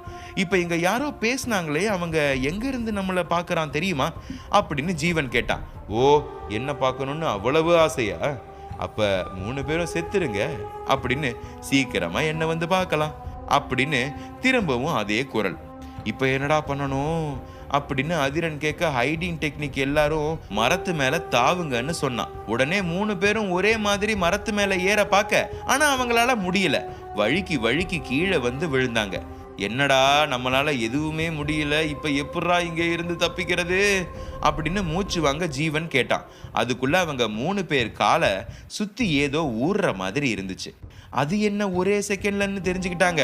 எந்த விஷம் இருந்த அந்த ஊருக்குள்ள பரப்பி விட்டு எல்லாரோட உயிரையும் போக்கிட்டு இருக்கோ அதே மருந்த காத்துல தெளிச்சு விட்டு இருக்காங்க. அது நீல கலர்ல அவங்க கால் வழியா ஏறி உடம்புக்குள்ள வர ட்ரை பண்ணிட்டு இருந்துச்சு. உடனே திரும்பவும் 3 பேரும் அந்த மரத்து மேல ஏற ஏதோ ட்ரை பண்ணி பார்த்தாங்க. ஆனா எதுவும் முடியல, திரும்பி விழற மாதிரி தான் ஆச்சு. உடனே ஆரியன் கையில இருந்த மருந்து இலைய 2 பேருக்கும் பிரிச்சு கொடுத்து அவனும் வாயில போட்டுக்கிட்டான். அந்த மருந்து ரொம்ப நேரம் வேலை செய்யாதுடா அப்படின்னு அதிரன் வருத்தமா சொன்னான். எனக்கும் தெரியும், ஆனா கொஞ்ச நேரத்துக்கு நம்ம ஸ்ட்ரென்த் வேணும், இன்னும் 10 நிமிஷத்துல அந்த விஷம் நம்ம இருக்கிற இடம் ஃபுல்லா பரவி உடம்புக்குள்ள போக போகுது, அதுக்குள்ள நம்ம இங்க இருந்து ஓட ஆரம்பிக்கணும், வாங்க அப்படின்னு அவங்க 2 பேரும் கையை பிடிச்சுக்கிட்டு வேகமா ஓட ஆரம்பிச்சாங்க. வழியில வீரா எங்கேயாவது இருக்கானான்னு பார்க்கவும் 3 பேரும் தவறல, எப்படியோ தப்பிச்சு ஒரு இடத்துக்கு வந்து மூச்சு வாங்க நின்னாங்க. அந்த இடத்துல இன்னும் விஷம் பரவலன்னு இயற்கையான வாசம் அவங்களுக்கு காட்டி கொடுத்துச்சு. முடிஞ்ச அளவுக்கு அந்த நல்ல காத்தை அவங்களுக்குள்ள எடுத்துக்கிட்டாங்க. திடீர்னு 7-8 அம்புகள் அவங்க மேல வந்து விழ ஆரம்பிச்சது. டக்குன்னு கீழே படுங்க அப்படின்னு ஆரியன் சொல்ல எல்லாரும் ஃபிளாட் ஆகிட்டாங்க. அவங்க மேல பட வேண்டிய அம்பு அத்தனையும் பின்னால இருந்த மரத்துல விழுந்துருச்சு. கொஞ்ச நேரத்துல எந்த சத்தமும் கேட்காம அமைதியா இருக்க ஆரியன் தான் தலையை நீட்டி சுத்தி பார்த்தா. யாரும் இல்லைன்னு தெரிஞ்சது. சரி வாங்க எழுந்துக்கலான்னு நினைக்கும் போது அந்த அம்புகளை தாங்கின மரம் வேரோட இவங்க மேல சாய வர 3 பேரும் உருண்டு ஒரு பக்கமா போய் விழுந்தாங்க. எனக்கு தெரிஞ்சு விடியறதுக்கு இன்னும் கொஞ்ச நேரம் தான் இருக்கு, அது வரைக்கும் நம்ம சமாளிச்சா போறோம் அப்படின்னு ஜீவன் சொன்னான். கண்டிப்பா நம்மளால முடியும், ஆனா வீராவை பத்தி எதுவுமே தெரியலையே அப்படின்னு அதிரன் கவலையா கேட்டான். அவனை பத்தி தெரிஞ்சுக்கணும்னு ஆசைப்பட்டா ஏன் கூட வரீங்களா அப்படின்னு திரும்பவும் அதே குரல். 3 பேரும் பயந்து ஒருத்தர் கையை ஒருத்தர் பிடிச்சு, டே நீ ஒரு தைரியமான ஆம்பளையா இருந்தா முன்னாடி வந்து பேசுறா அப்படின்னு அதிரன் தான் கத்துனா. பொடி பசங்களா, உயிரோட விட்டா என்னையே அசிங்கமா பேசுவீங்களா அப்படின்னு அவங்க முன்னாடி ஒரு உருவம் வந்து நின்னுச்சு. முழு உடம்பையும் கருப்பு துணியை போத்திக்கிட்டு, முக்கியமா முகத்தை முக்காடு மாதிரி மறைச்சு கையில கத்தி கம்போட வந்து நிக்க இவங்க 3 பேருக்கும் உதறல் ஏற்பட ஆரம்பிச்சுது. இந்த 3 பேர்ல யார் அது ஆம்பளையான்னு கேட்டது? தைரியம் இருந்தா முன்னாடி வாங்க அப்படின்னு அந்த உருவம் சொல்ல அதிரன் வந்து நின்னான். ஓ அவ்வளவு தைரியமா, இப்ப நான் உன்னை கொன்னு சாப்பிட போறேன் அப்படின்னு அவன் சத்தமா சிரிக்க அதிரன் பயப்படல. நீ சொன்னாலும் சொல்லலனாலும் நான் தைரியசாலி தான், உன்ன மாதிரி நம்பிக்கை துரோகி கிடையாது அப்படின்னு அதிரன் சொல்ல பின்னால இருந்த ஆரியன் ஜீவன் 2 பேரும் அதிர்ந்து போனாங்க. இவன் என்னடா யாரோ ரொம்ப தெரிஞ்ச உறவு மாதிரி இப்படி பேசிட்டு இருக்கான் அப்படின்னு அவங்களுக்கும் பயம் வந்துச்சு. யாருன்னு நினைச்சு என்கிட்ட பேசிட்டு இருக்க அப்படின்னு அந்த உருவம் மிரட்ட, எல்லாரும் செத்துட்டாங்கன்னு நம்பிட்டு இருக்கிற இந்த நாட்டு ராஜா சக்கரவர்த்தி தானே நீ அப்படின்னு அதிரன் அவனையே அதிர வச்சான்.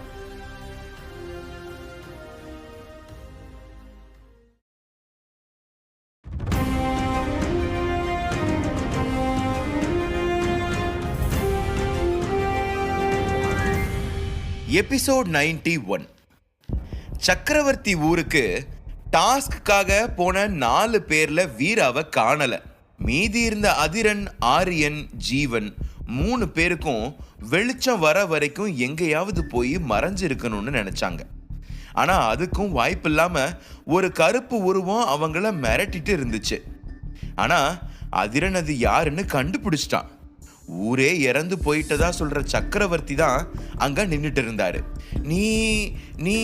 நீங்க உயிரோட இல்லைன்னு பேசிக்கிறாங்களே அப்படின்னு ஜீவன் திக்கு திணறி கேட்டான். சக்கரவர்த்தி அதுக்கு ஒரு அலட்சிய பார்வை மட்டும்தான் பார்த்தாரு, எதுவும் பதில் சொல்லல. அதிரனுக்கு மட்டும் எப்படி அவரை அடையாளம் தெரிஞ்சிச்சுன்னு எல்லார் சந்தேகத்தையும் அவன் வாயாலேயே சொல்லிட்டான். வி மாஸ்டர் கூட அதிரன் இந்த ஊருக்கு வந்திருக்கான், அப்பவும் இந்த மாதிரி ஏதோ பிரச்சனை நடந்துட்டு இருந்துச்சு, அதை தீர்த்து வச்சுட்டு சக்கரவர்த்தி வரும்போது அவரோட கையை தான் முதல்ல பார்த்தான் அதிரன். 2 வருஷம் கழிச்சும் அதிரன் சக்கரவர்த்தியை சரியா அடையாளம் கண்டுபிடிக்க அவர் கையில போட்டிருந்த பர்பிள் கலர் டாட்டூ டிசைன் தான் காரணம். அந்த டாட்டூ போடுறதுக்கு இவருக்கு மட்டும்தான் பர்மிஷன் உண்டு. அதுக்கும் ஒரு பெரிய கதை வி மாஸ்டர் அப்பவே அவனுக்கு சொல்லி இருந்தாரு. அதான் முகம் தெரியலனாலும் கரெக்டா கண்டுபிடிச்சிட்டான். இப்ப சக்கரவர்த்தியும் முக்காடு எடுத்துட்டு, பரவாயில்லையே பசங்க ரொம்ப புத்திசாலியா இருக்கீங்களே, ஆனா இந்த மாதிரி இருந்தா எனக்கு பிடிக்காதே அப்படின்னு ராகமா பாடி அவங்கள பார்த்து சிரிச்சாரு. நீங்க எதுக்கு இந்த மாதிரி டிராமா பண்றீங்க? யாரை ஏமாத்துறதுக்கு? உங்களை எவ்வளவு நல்ல மனுஷன் எல்லாரும் நினைச்சிட்டு இருக்காங்க தெரியுமா? இந்த மாதிரி கேள்வி எல்லாம் மனசுல இருந்தாலும் பசங்க யாரும் எதுவும் பேசாம வாயை மூடிட்டு அங்க இருந்து எஸ்கேப் ஆகிற வழியை பார்த்துட்டு இருந்தாங்க. ஆனா அது அவ்வளவு சீக்கிரம் நடக்காதே. இப்பதான் 2 நாளைக்கு முன்னாடி இங்க கல்யாணம் முடிஞ்சது, அதுக்குள்ள எதுக்குடா வந்து என் கையில மாட்டுறீங்க அப்படின்னு சக்கரவர்த்தி கேட்டார். கல்யாணமா அப்படின்னு அந்த கோடுவேர்டு புரியாம 3 குழந்தைகளும் முழிச்சுது. கல்யாணம்னா நீங்க நினைக்கிற சடங்கு இல்ல, எங்க பாஷையில போட்டு தள்ளுறது, அதாவது கொலை பண்றதை தான் நாங்க கல்யாணம்னு சொல்லுவோம் அப்படின்னு ரொம்ப சர்வ சாதாரணமா சக்கரவர்த்தி சொல்ல, ஆரியன் தூணு துப்பிட்டு முன்னாடி வந்து நின்னான். உன்னை போய் எல்லாரும் நல்லவன்னு வெளியே பேசிக்கிறாங்க, அந்த முகத்திரையை கிழிச்சு உன் வண்டவாளத்தை தண்டவாளத்துல ஏத்துறேன் பாரு அப்படின்னு ரைமிங்கா சவால் விட்டான்.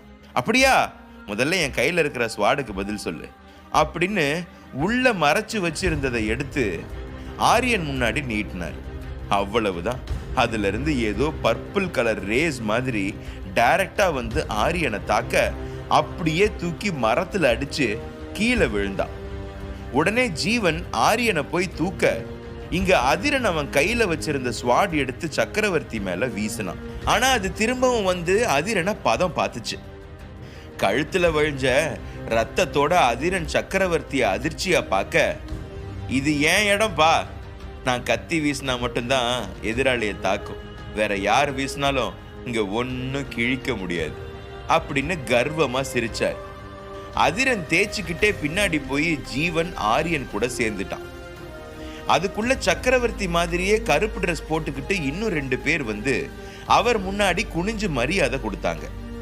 உங்களை யார் இப்ப வர சொன்னா, நான் சொன்ன வேலையை பண்ணீங்களா இல்லையா அப்படின்னு சக்கரவர்த்தி கத்த, அவங்க ஏதோ காதுல சொல்லி இன்னும் அவர் கோவத்தை ஜாஸ்தி பண்ணினாங்க. எப்படி நடந்துச்சு, அது மாதிரி எல்லாம் ஈஸியா தாண்ட முடியாது, ஒரு வேலை சொன்னா உருப்படியா பண்றது இல்லையா அப்படின்னு திட்டினாரு. அதுக்கு அவங்க ஏதோ சொல்ல வர, அது அப்புறம் பார்த்துக்கலாம், இன்னும் நமக்கு டைம் இருக்கு, இந்த பசங்களை போய் நம்ம இடத்துல அடைச்சு வைங்க, நான் வந்து பார்க்குறேன் அப்படின்னு சக்கரவர்த்தி கட்டளையா சொன்னாரு. இது 3 பசங்க காதலையும் நல்லாவே விழுந்து கண்டிப்பா இவன் கிட்ட மாட்டக்கூடாதுன்னு முடிவா எழுந்து நின்னாங்க. சக்கரவர்த்தி பசங்களை பார்த்துட்டு, பரவாயில்லையே, நான் அடிச்சதுக்கு இன்னும் 2 நாள் எழுந்துக்க மாட்டீங்கன்னு நினைச்சிட்டு இருந்தேன், சொல்லக்கூடாது, ரொம்ப பலசாலியான பசங்க தான்னு பாராட்டினாரு. உன்னோட பாராட்டு எவனுக்கு வேணும், நீ எல்லாம் ஒரு மனுஷன்னு உன் முகத்தை பார்க்க கூட எங்களுக்கு பிடிக்கல அப்படின்னு அதிரன் முகத்துல அவ்வளவு வெறுப்ப காட்டினான். ஹே, அவங்களுக்கு என்ன பிடிக்கவே பிடிக்கலையா, அதனால இனிமே அவங்க யாரையும் பார்க்க கூடாது, முதல்ல கண்ணுல இருந்து ஆரம்பிச்சு எல்லாத்தையும் எடுத்து விட்டுடுங்க அப்படின்னு சர்வ சாதாரணமா சொன்னாரு சக்கரவர்த்தி. அந்த 2 பேரும் கிட்டத்தட்ட 20 அடி தூரத்துல தான் நின்னாங்க. அவங்க கையில ஆயுதம் இருக்கிற மாதிரி எதுவும் தெரியல, கிட்டையும் வரல. ஆனா ஏதோ தரமான சம்பவம் இருக்குன்னு மட்டும் இவங்க 3 பேரும் புரிஞ்சுக்கிட்டாங்க. அந்த 2 பேரும் முகத்துல இருந்து துணியை எடுத்து சிகப்பு மஞ்சளும் கலந்து அவங்க கண்ணை ஒரே ஒரு உருட்டு தான், அதுல இருந்து வந்த ரேஸ் நேரடியா 3 பேரை வந்து தாக்குச்சு. என்ன ஏதுன்னு புரியறதுக்குள்ள மரத்தோட மரமா 3 பேரும் ஒட்டி இருந்தாங்க. அவங்கள யாரும் கயிறு போட்டு கட்டல, ஆனா 1 இன்ச்சு கூட நகர முடியாத அளவுக்கு அந்த மரம் அவங்கள பிடிச்சிட்டு இருந்துச்சு. அடுத்து அந்த 2 பேரும் ஒரு சின்ன கத்தி எடுத்து ஒத்த கால மடக்கி தரையில வேகமா ஒரு கீறல் போட, அதோட தாக்கம் இங்க 3 பேர் உடம்புலையும் 10 கீறல் வந்து விழுந்துச்சு. ஆ அப்படின்னு தாங்க முடியாம அலறி துடிக்க ஆரம்பிச்சாங்க. அடுத்தது அவங்க போட்ட கீறல் மேல ஏதோ ஒரு திராவத்தை சொட்டு சொட்டா விட இங்க 3 பேர் உடம்புலையும் புகை புகையா வந்துச்சு. எரிச்சல்ல இவங்க துடிக்கிறத பார்த்த சக்கரவர்த்தி அவங்க ஆளுங்களை நிறுத்த சொல்லி பேச ஆரம்பிச்சார். அதுக்குள்ள இங்க பசங்க மரத்துல இருந்து வெளியே வர போராடி எதுவும் பண்ண முடியாம சோர்ந்து போனாங்க. ஆரியன் உடனே, இப்ப யாரு தப்பிக்க ஐடியா சொன்னாலும் அவங்களுக்கு என்னோட பாயிண்ட்ஸ் கொடுக்குறேன் அப்படின்னு சொல்ல ஜீவன் எரிச்சலா முகத்தை திருப்பிக்கிட்டான். ஆனா அங்கதான் அவனுக்கு ஐடியா வந்துச்சு. எனக்கு இப்பதான் ஞாபகம் வருது, வீரா வரும்போது இந்த மாதிரி காட்டுல மாட்டிக்கிட்டா தப்பிக்க ஒரு வழி சொல்லி இருக்கான்னு ஜீவன் அவன் கையில எதையோ தேடினான். ஆரியனும் அதிரனும் அவனை தான் ஆர்வமா பார்த்துட்டு இருந்தாங்க. உடனே ஜீவன் ஹஸ்கி வாய்ஸ்ல, நான் கொடுக்குற இலையை மின்னிட்டு 3 பேரும் கையை கெட்டியா பிடிச்சுக்கணும், இதுல இருந்து வர்ற வைப்ரேஷன்ஸ் எதிராளி கிட்ட இருந்து நம்மளை காப்பாத்தும்னு வீரா சொல்லி இருக்கான், நம்ம வேணும்னா இதை ட்ரை பண்ணலாமா அப்படின்னு கேட்க 2 பேரும் யோசிக்காம ஓகேன்னு தலையாட்டினாங்க. ஆரியன் ஜீவன் சொன்ன ஐடியாக்கு ஒத்துக்கிட்டு சஞ்சீவன் கிளம்பும் போது பேசினதை யோசிச்சு பார்த்தான். டேய், உங்க கூட டாஸ்க் பண்ண அந்த வீரா வரான், அவனை நிக்க விடாம எல்லா இடத்துலையும் போன்னு விரட்டி விடு அப்படின்னு சஞ்சீவன் சொல்ல அதிரன் அவனை முறைச்சு பார்த்தான். வீராக்கு பாயிண்ட்ஸ் வாங்கி கொடுக்க நான் இந்த ஐடியா சொல்லலை, இங்க அவனுக்குன்னு நல்ல மதிப்பு வந்துருச்சு, இன்னும் இந்த டாஸ்க்ல ஜெயிச்சா நீங்க எல்லாம் காணாம போயிடுவீங்க, அங்க எப்படியாவது அவனை போட்டு தள்ளிடு அப்படின்னு சஞ்சீவன் ஆரியனுக்கு நல்லா ஏத்தி விட்டு தான் அனுப்பியிருந்தான். இப்ப அதெல்லாம் நினைச்சு பார்த்த ஆரியனுக்கு மனசு வலிக்க ஆரம்பிச்சது. வீரா இல்லைனாலும் அவனால தான் தப்பிக்கிறோம்னு பெருமூச்சு விட்டு கையில இருந்த இலையை எப்படி எடுத்து சாப்பிட்றதுன்னு யோசிச்சான். கையை பிரிச்சு எடுத்தாதான் வாயில இலைய போட முடியும். மரத்தோட ஒட்டி இருக்கு. ஐடியா கிடைச்சும் எதுவும் பண்ண முடியாம மொழி பிதுங்கி இருக்கிற டைம்ல டே எரும மாடுங்களா அப்படின்னு ஒரு குரல். அதிரன் ஆரியன் அதிர்ந்து பார்க்க ஜீவன் தான் அப்படி பேசுனது. டே அப்படின்னு 2 பேரும் பதற, நான் யோசிச்சு தான் பேசுறேன், என்னை நம்புங்க அப்படின்னு வாக்கு கொடுத்துட்டு இந்த பக்கம் திமிரா பார்த்தா. அதுக்குள்ள சக்கரவர்த்தி, என்னடா பயம் போயிடுச்சா, மரியாதை இல்லாம வார்த்தை வந்து விழுது, ஓ கொஞ்ச நேரம் சும்மா விட்டது எங்க தப்பு, இரு அடுத்ததா உங்க வாய் அடக்க ஒண்ணு பண்றேன் அப்படின்னு விஷமமா சிரிச்சாரு. நீ தைரியமான ஆம்பளையா இருந்தா இப்படித்தான் கட்டி போட்டு சண்டை போடுவியா? எங்க எங்களை அவுத்து விடு, அப்புறம் நீ உயிரோட இருக்கியான்னு பார்க்கலாம் அப்படின்னு ஜீவன் சக்கரவர்த்திய உசுப்பேத்தி விட்டான். டேய் பொடிப்பையா, உன்ன மாதிரி எவ்வளவு பேரை நான் பார்த்திருப்பேன், நீ எதுக்காக இப்படி பேசுறேன்னு எனக்கு தெரியாது, இதுக்கெல்லாம் நான் மயங்க மாட்டேன், உன் விதி இன்னைக்கு க்ளோஸ் அப்படின்னு சைகையில சொன்னாரு. உடனே அதிரன், அவன் சொன்னதுல என்ன தப்பு இருக்கு, உண்மையாவே வீரனா இருந்தா எங்க கூட நேரடியா மோது அப்படின்னு அவன் பங்குக்கு ஏத்தி விட்டான். சக்கரவர்த்தி எக்ஸ்பீரியன்ஸ் இருந்தாலும் அவரோட அல்லக்கைங்க முன்னாடி இப்படி அசிங்கப்படுத்தினது ஒரு மாதிரியா ஆயிடுச்சு. என்னடா விட்டா பேசிட்டே போறீங்க, கையை பிரிச்சு விட்டா உடனே என்ன அடிச்சிடுவீங்களா அப்படின்னு முன்னாடி வந்தார். அதான் உங்களுக்கு பயமா இருக்கு, ஒன்றும் பண்ண வேணாம், இப்பவே எங்களை கொல்லுங்க, நாங்க ரெடி அப்படின்னு 3 பேரும் நெஞ்ச நிமித்தி நின்னாங்க. உண்மையாவே பசங்க பேசின வார்த்தை சக்கரவர்த்திய அசைச்சுதான் பார்த்துச்சு. அடுத்த நிமிஷம் அவரோட பார்வை அந்த பசங்க கை மேல பட 3 பேரும் ஆன்னு வலியோட கைய உதறிக்கிட்டே அந்த மரத்தை விட்டு தள்ளி நின்னாங்க. அதாவது அவங்கள சுத்தி பின்னப்பட்டிருந்த அந்த மாய வலை தளர்த்தி விடப்பட்டிருக்கு. இத இப்ப இந்த பசங்க யூஸ் பண்ணிக்கணும். ஒருத்தருக்கு ஒருத்தர் கண் காட்டிக்கிட்டு அடுத்த நிமிஷம் இலைய முதல்ல வாயில போட்டு மென்னு 3 பேரும் கையை கோர்த்து ஒரு சர்க்கிள் ஃபார்ம் பண்ணிட்டாங்க. சக்கரவர்த்திக்கு அங்க என்ன நடக்குதுன்னு புரியல. உடனே அவங்க ஆளுங்களுக்கு கண் காட்ட ஓடி வந்து பசங்க கையை பிரிச்சு விட ட்ரை பண்ணாங்க, ஆனா முடியல. கிட்டத்தட்ட 10 நிமிஷத்துக்கு மேல போராடி பார்த்த சக்கரவர்த்தி கிட்ட முடியலன்னு உதட்ட பிதுக்க அவங்கள எத்தி ஒண்ணு விட்டு அவரே களத்துல இறங்கினார். இப்போ பசங்க இலைய மென்னு சாப்பிட்டு கிட்டத்தட்ட 15 நிமிஷம் ஆயிடுச்சு. அதோட பவர் ஜாஸ்தியாகி இப்போ சக்கரவர்த்தி அவங்கள தொட்ட உடனே ஷாக் அடிச்ச மாதிரி பின்னாடி போய் நின்னாரு. அவருக்கு இந்த விஷயம் எல்லாம் புதுசு. அடுத்ததா கையில இருந்த ஸ்வாட் எடுத்து பசங்களை நோக்கி வீச ட்ரை பண்ண அது சுக்குநூறா உடைஞ்சு போயிடுச்சு. சக்கரவர்த்திக்கு இப்போ பயம் வந்துருச்சு. பசங்க ஏதோ வழி கண்டுபிடிச்சிட்டாங்க, இதை அப்படியே விட்டா அவருக்கு தான் ஆபத்துன்னு புரிஞ்சிச்சு. பசங்க கிட்ட எப்படி இலை இருக்கோ அவங்களுக்கு கண்ணில் தான் எல்லா பவரும் இருக்கு. அந்த ரெட் கலர் லேசர் கண்ணை வச்சு பசங்களை ஸ்கேன் பண்ணி பார்த்து அவங்க ஸ்டெடியா நிற்கிற காரணத்தை தெரிஞ்சுக்கிட்டு அதை உடைக்க அடுத்த முயற்சியை எடுத்தார். இன்னும் கொஞ்ச நேரத்துல விடிஞ்சிரும். அதுக்குள்ள சக்கரவர்த்தி இங்க இருந்து கிளம்புவாரா இல்லையா, இல்ல அவரோட குட்டு வெளிப்பட்டு பிரச்சனை வருமா, இதுதான் பசங்க மனசுல ஓடிட்டு இருந்துச்சு. அதுக்கு இந்த ஊர் மக்களும் உடந்தையா இல்லையான்னு பாவம் அவங்களுக்கு தெரியாது. ஏண்டா சின்னதா ஒரு இலைய வச்சு இந்த சக்கரவர்த்தியை சாய்க்க பாக்குறீங்களா, என்கிட்ட இருந்து தப்ப முடியாது அப்படின்னு சிரிச்சு முதல்ல ஜீவன் முதுகுல ஒரு எத்து விட்டாரு. என்ன நடந்தாலும் 3 பேரும் ஒன்னாதான் இருக்கணும்னு ஒரு முடிவோட கையை இன்னும் இறுக்கமா பிடிச்சுக்கிட்டாங்க. ஜீவன் நேரா அதிரன் நெத்தியில வந்து இடிச்சு 2 பேருக்கும் ஒரே சமயத்துல ரத்தம் வழிஞ்சிச்சு.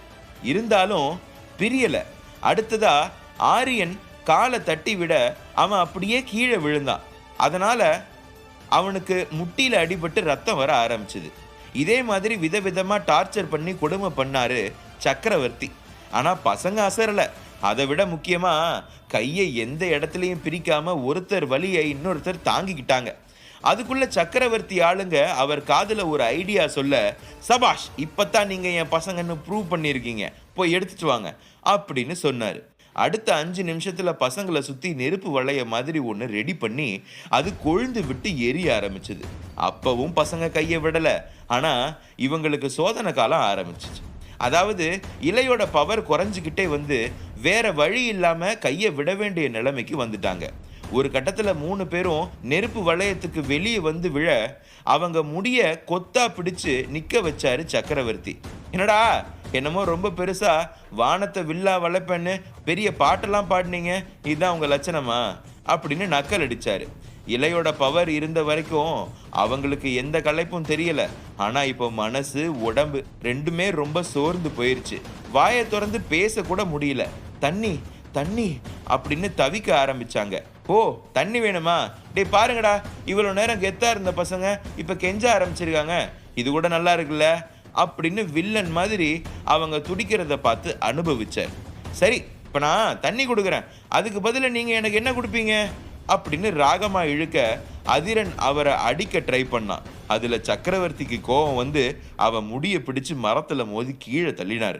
உடனே ஜீவனும் ஆரியனும் சக்கரவர்த்தியை பின்னாடி இருந்து பிடிச்சு இழுக்க அவங்க ஆளுங்க இவங்களை பிடிச்சு இழுக்க அப்படியே தள்ளு முள்ளு நடக்க ஆரம்பிச்சிச்சு. இதுக்கு மேல இவங்க 3 பேரும் உயிரோட விடக்கூடாது, அவங்கள நம்ம ஸ்டைல்ல வெட்டி போடுங்க அப்படின்னு சக்கரவர்த்தி உத்தரவு போட்டார்.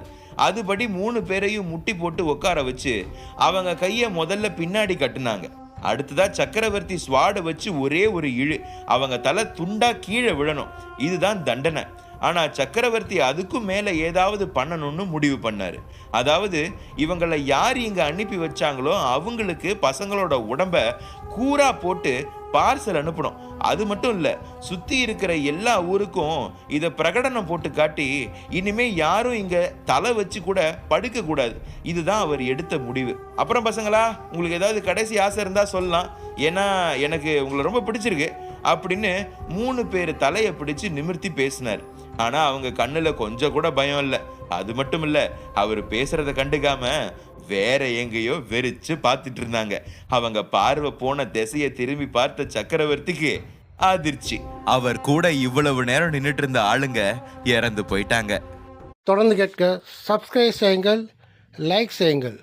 லைக் செய்யும் ஒரு சிலருக்கு ஹைப் வந்தால் ஹைப் செய்யுங்கள்.